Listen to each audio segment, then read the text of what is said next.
So, welcome to the final leaks and rumors on the Apple Watch Series 8. Everything you need to know in one video. So probably the most important thing to mention here is that unlike the past years when we only got one new Apple Watch model, the Series, 7, 6, and so on, this year we're expecting to see 3 models. The Apple Watch Series 8, the Apple Watch SE 2, and the Apple Watch Pro, and I'll be going through each of them individually. Starting off with the Apple Watch Series 8, I want to cover the design first. So according to Shrimp Apple Pro, who's actually proven to be quite a reliable leaker so far, the design will overall remain the same as on the Apple Watch Series 7, which, makes sense. They changed the design last year, so it wouldn't really make a lot of sense for Apple to redesign it this year as well. But there is one thing changing in terms of the design, which would be the colors. So the Series 7, the base aluminum model, came in green, blue, product red, midnight, and starlight. Now, according to Shrimp Apple Pro, the green is going. So no more green, no more blue. The red is staying. The midnight is also staying. The starlight is staying, and there's gonna be a new silver color apparently. Now, if it's gonna be anything like the M2 MacBook Air, the silver and the starlight will be almost identical. The starlight will simply have a slight shade of gold to it. Now, in terms of the stainless steel version, the Series 7 came in silver, graphite, and gold. The stainless steel Series 8 is apparently going to come in silver, so that's staying. Graphite is also staying. But gold, according to Shrimp Apple Pro, will be removed, and no new colors will be added. Then the Series 7 also came in titanium, space black titanium, and silver titanium. Sadly, the Series 8 would not come in titanium at all, so titanium has been fully removed, and you'll see why in just a bit. So what about the Hermes Series 8? Is that going to be discontinued too?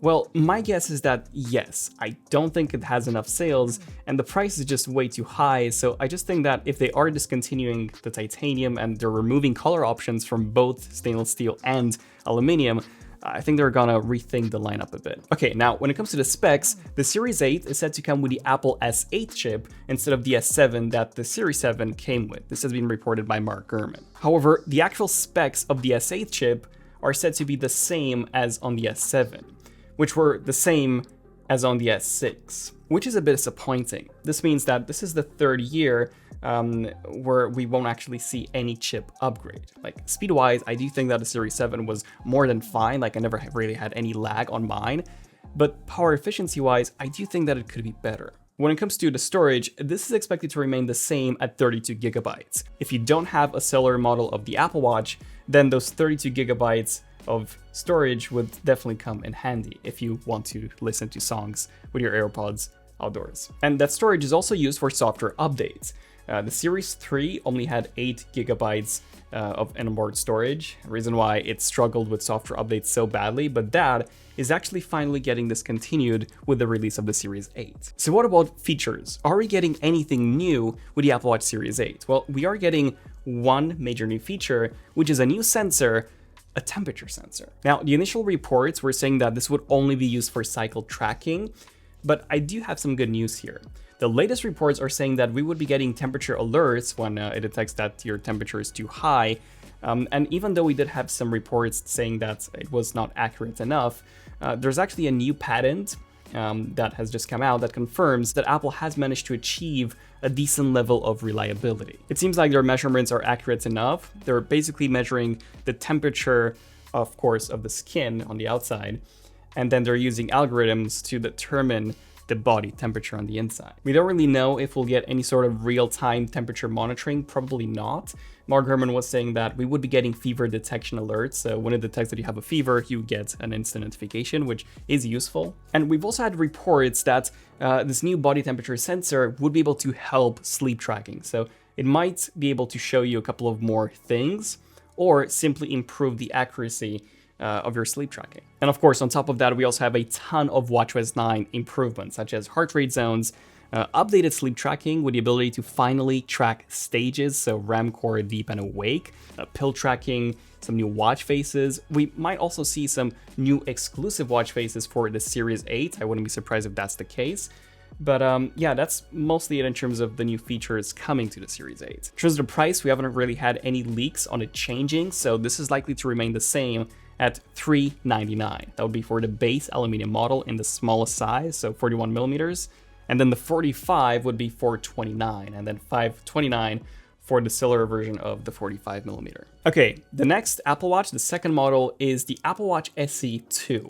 This would be an update to the original Apple Watch SE, which was launched in September of 2020. Now, the original SE was essentially a Series 5, but without the always-on display and without the ECG meter. So what do we expect with the SE2? Well, design-wise, we're not expecting any changes at all. So this would have the same design as the SE1, or the Apple Watch Series 4, 5, and 6. This means that the bezels would be thicker, and the screen would be smaller when compared to the Series 7. So we would have a 40 and a 44mm option compared to 41 and 45. However, I don't necessarily think that this is a bad thing. The Series 7, which I'm using right now, the 45mm, is a bit too big for my wrist. The 44 Series 5 that I was using before was just perfect. When it comes to the colors, we will very likely see some fresh ones. The SE1 comes in space gray, silver, and gold. These are all very outdated colors, especially the space gray, which Apple does not have anymore on the recent Apple Watches. So I would very likely expect to see a midnight and starlight, and probably no gold. This would be my prediction. We haven't really had any reports yet on the colors. Okay, now when it comes to the chip, this is expected to be bumped from the S5 to the S8, according to Mark Gurman. Now, we know that the S8 is technically an S6. So in that case, what sort of improvements do we get from the S5 to the S6? Well, according to Apple, we have a 20% performance improvement over the S5, and also the U1 chip, which is good for Find My. It just improves its accuracy if you're trying to find your watch. And it can also be used for unlocking your car, but this only works for very specific models of, I believe it's just BMW cars at the moment. So what about features? Are we getting anything new on the SE2? Probably not. We haven't really had any reports on this, so it is very likely that the ECG monitor, the oxygen monitor, and the temperature meter, plus the always-on display, these will all remain exclusive to the Apple Watch Series 8. And then the price is very likely going to remain the same as it is now, so $279 for the 40mm, and $309 for the 44mm. And then the third model, this is the most special one. This is going to be the Apple Watch Pro, an entirely new model and essentially the star of the show. So design-wise, this is set to come with an entirely new design. According to Mark Gurman, this will be the biggest change since the Series 4. And although the design won't be rounded or flat, like we've seen rumored in the past, it will be an evolution of the rectangular shape.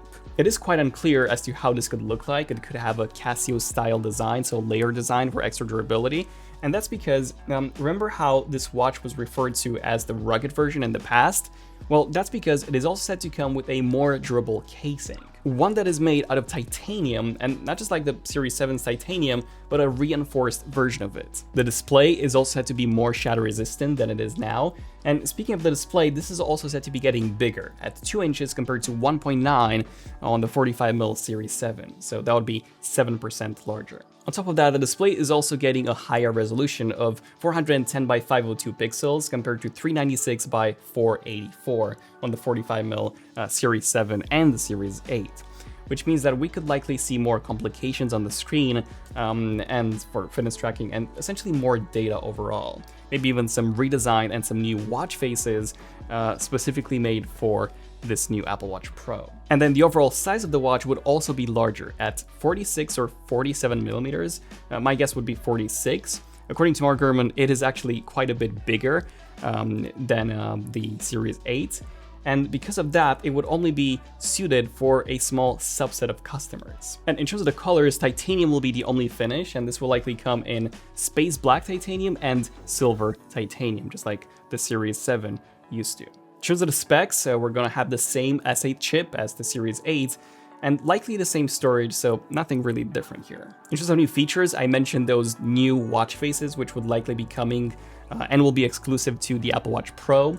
We also have the same temperature sensor as the Series 8, but I think that the biggest new feature to the Apple Watch Pro would be the longer lasting battery. So the battery size is set to be increased, of course, because of that larger chassis.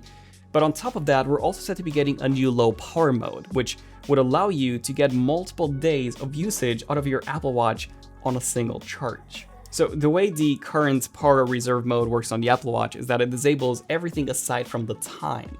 this new mode would kind of work like the iPhone 1. So you can still use your Apple Watch as normal. It's likely that the clock speed of the processor will be slower, and the always on display would be disabled, so everything would be a bit slower, but because of that, you should be able to get multiple days of usage, which would be just awesome to have on an Apple Watch. And there's also a potential satellite SOS mode. This has been rumored for a couple of years now. We haven't really had any new recent reports on this, so the chances of this coming are quite low, but this is still a possibility. Now, in terms of the price, this is said to be very expensive. So between $900 to $1,000 according to Mark Gurman. Now, the current Apple Watch Series 7 Titanium, the Apple Watch Edition, costs $800 for the 41mm or $850 for the 45. Now, I do think that it is worth it over that. You get a larger screen, a new design, a more durable chassis and glass, a temperature sensor, larger battery. So I do think that over the Series 7 Titanium, it is worth it. But I think the real question is $900 to $1,000 too much for a smartwatch? And I really think it is. If you take a look at Samsung's new Galaxy Watch 5 Pro, that costs $449 or $500 for its lower model. It's literally half the price. And it too comes with a titanium body, sapphire crystal display, a massive battery that can last you for even 4 days of use. It does not have a temperature sensor, but it does have a body composition sensor that measures body fat, skeletal muscle, body water, all of that. And if you care about that, then I think getting the Samsung Galaxy Watch 5 Pro is of course worth it over the Apple Watch. It's just that you need to, be a Samsung user. But let me know your thoughts and stay tuned for a ton of coverage after the Apple event, and also subscribe for the iPhone 14 final leaks and rumors, which is coming very soon. I'm Daniel, this is ZONEofTECH, and I'll see you guys in the next one. ZONEofTECH, signing out. Cheers.